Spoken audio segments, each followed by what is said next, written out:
Bienvenidos a Reinos Sumergidos. Un antihéroe enmascarado, Deadpool, aparece en la pantalla. Su atención se dirige a la cámara y así al espectador. Interrumpe la escena, comenta el guión, examina la lógica narrativa que determina la acción y la pone en duda. El relato continúa su marcha, pero ahora intervenido por una conciencia que se coloca fuera de él. El héroe, antes figura plena de la acción, adopta una distancia respecto del mundo que lo rodea.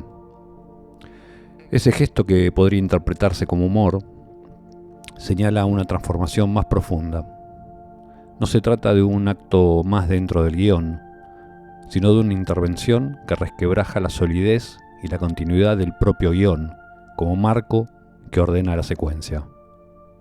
La ruptura no afecta a un detalle aislado, sino el principio que garantizaba la coherencia del relato. Lo que se desarma no es una situación particular, sino el horizonte que daba sentido al conjunto. La acción persiste, pero lo hace en un espacio donde ya no opera un principio que la justifique desde afuera. El héroe mantiene la actividad, pero sin referencia a un orden que la funde y la oriente. El acto heroico deja de inscribirse en una estructura que lo trasciende y se vuelve pura eficacia dentro del relato mismo. La ironía aparece entonces como el modo en que esa falta de fundamento se hace visible. No impulsa la acción, sino que la rodea, la expone y muestra que el mundo en el que ocurre ya no puede sostener por sí mismo su propia legitimidad. En la época antigua, nadie imaginaba a Heracles deteniéndose para preguntarle al público si tenían sentido sus trabajos, ni a Aquiles riéndose de la Ilíada como si fuera un libreto defectuoso.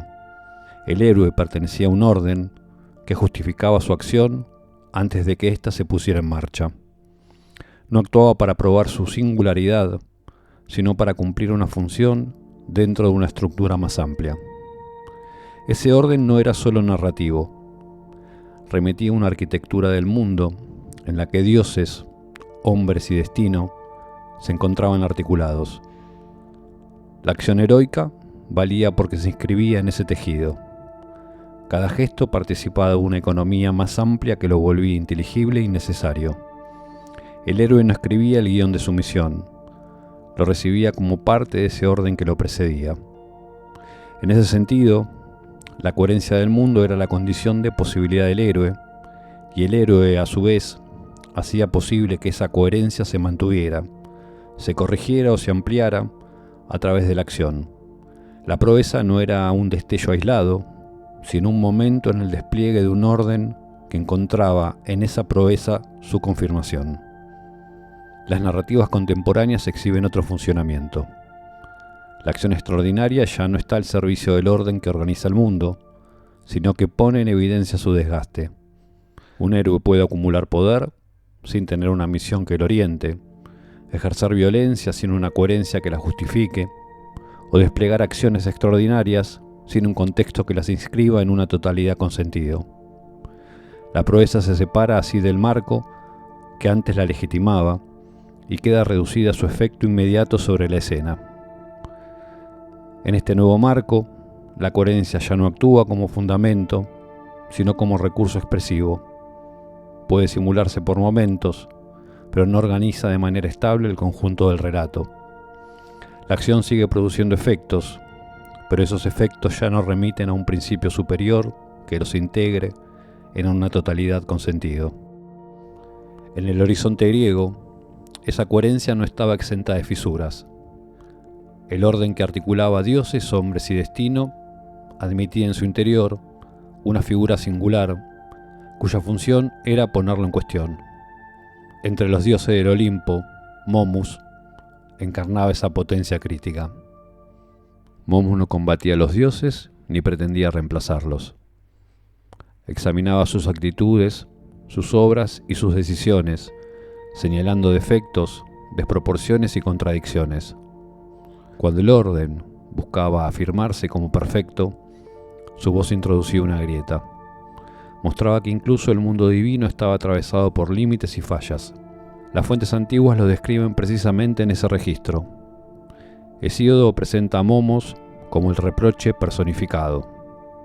Luciano lo convierte en el observador que siempre encuentra la falla en las obras de los dioses. Plutarco destaca el efecto corrosivo de su palabra, capaz de exhibir la distancia entre la apariencia de perfección y la realidad de los actos.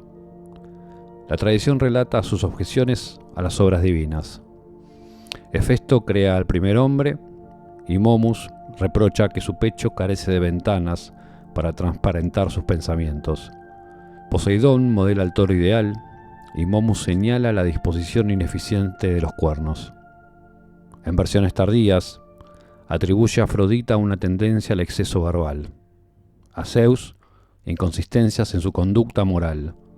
Las figuras permanecen, los diseños no se alteran, pero cada intervención deja una marca.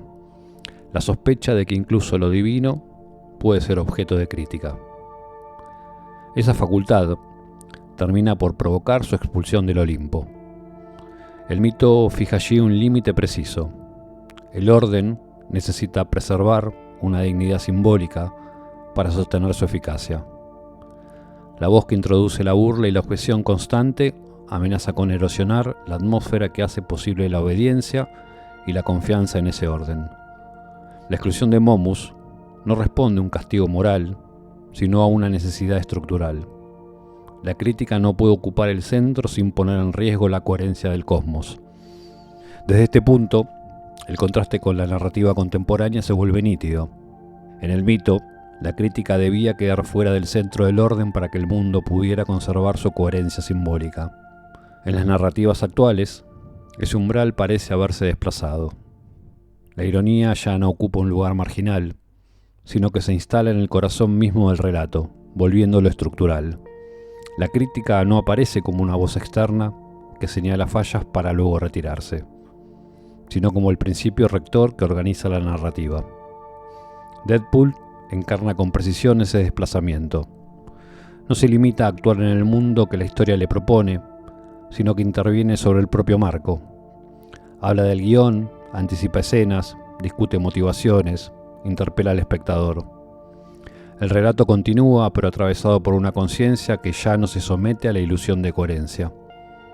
A diferencia de Momos, Deadpool no es expulsado por esa función. Al contrario, su lucidez irónica se vuelve el motor mismo del relato. La historia avanza gracias a esa torsión que la desarma mientras la mantiene en movimiento. El mundo narrativo sigue funcionando, pero lo hace sin reclamar para sí una validez única. Cada escena se despliega sabiendo que su fundamento está en suspenso, que el marco que le da sentido puede ser expuesto, desplazado o interrumpido desde dentro. Donde el héroe épico actuaba para confirmar la coherencia del mundo, el antihéroe contemporáneo actúa mientras pone en duda que esa coherencia exista. La potencia ya no se orienta a realizar un mandato que lo trasciende, sino a moverse dentro de un marco cuya legitimidad ha dejado de ser evidente. La palabra posverdad intenta nombrar ese paisaje, aunque solo roza su superficie. No se trata simplemente de la proliferación de verdades parciales, ni de engaños deliberados, sino de algo más hondo: la pérdida de autoridad de los principios que antes organizaban el acceso a lo verdadero. En otros tiempos, incluso el error se medía frente a un criterio que conservaba su fuerza normativa. Hoy, en cambio, la información circula sin que exista un punto reconocido desde el cual jerarquizarla. Los discursos se multiplican, pero el eje que distribuía legitimidad se ha debilitado. No desaparece la verdad, se desvanece la instancia que podía sostenerla como referencia común. Este desplazamiento no afecta solo al conocimiento, sino al modo mismo en que se construyen los relatos. Si el mundo ya no se apoya en un principio capaz de ordenar sus sentidos, la narrativa hereda esa inestabilidad. Las historias funcionan, producen efectos, conmueven, movilizan, pero lo hacen sin reclamar para sí una validez que la trascienda. En ese contexto, la ironía estructural no es un recurso estético, entre otros, sino la forma adecuada de habitar un mundo donde ningún relato puede presentarse como último. La conciencia se mueve dentro de las tramas, pero sin entregarse por completo a ellas. Actúa sabiendo que el suelo sobre el que actúa no ofrece garantías. El héroe ya no sostiene el orden, sino que expone su inexistencia. El mundo sigue funcionando, pero lo hace sin un hilo argumentativo que unifique los eventos. Los acontecimientos producen consecuencias, aunque ya no se apoyan en un fundamento estable. La ironía estructural se vuelve así un modo habitual de reconocer la experiencia. En este paisaje, Momos recibe un lugar distinto al que tuvo en el mito. Ya no queda, como en la antigüedad, fuera del orden, desde donde podía marcar las inconsistencias de los discursos. Ahora opera desde dentro del sistema narrativo. Su mirada no señala fallas para restaurar una estructura, sino para mostrar que la estructura misma no posee autoridad suficiente para sostenerse por sí sola. Momos ya no es el personaje por fuera del sistema, cuya aparición esporádica puede amenazar el equilibrio del cosmos, sino, sin que lo advirtamos, se ha convertido él mismo en el propio orden. Llegamos al final. Les dejo esta frase de Emile Cioran que capta el espíritu del episodio para que los acompañe hasta el próximo encuentro. Toda civilización empieza por un mito y termina con una duda.